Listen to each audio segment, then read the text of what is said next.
Hello everyone, অনেক দিন পর একটা মিনি ব্লগ শেয়ার করছি।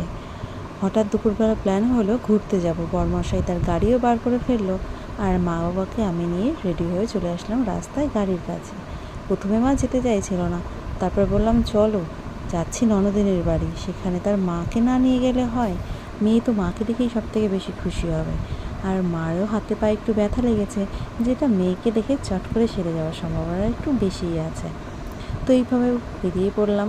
আর এই যে সবেমাত্র এখন কল্যাণ রোডে উঠছি, আর সামনে থেকে আকাশটা দেখতে এত অপূর্ব লাগছে কী বলবো।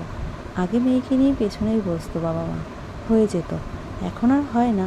আমার অলিরানিও একটু বড় হয়েছে, পেছনে ঠাম্মাও বসে, 3জনের সিটই আছে, তাই মেয়েকে নিয়ে আমি সামনেই বসেছি। তো চলেছি এখন শ্যামনগর। টানা রাস্তা কমপ্লিট করে এসেছি এখন বাড়ির কাছে। আমার ননদিনীর মেয়ে মানে আমার ভাগ্নি ছুটে ছুটে আসছে। তার এত আনন্দ কেন জানেন? তার ভাইকে এসে কোলে নেবে, আমার ছেলে। ওই যে দিদির কোলে উঠে সবার আগে বাড়ি পৌঁছে গেছে। আর এখন আমরা নেমেছি গাড়ি থেকে, আর মার হাতে পায়ে একটু ব্যথা লেগেছে। তো সেই যে এখন নেমে আমরা যাবো টুকটুক করে। আর এসে দেখি কী আনন্দই না তারা করছে। ওদেরকে রেখে কিন্তু আমরা নার্সারিতে গেছিলাম, সেটা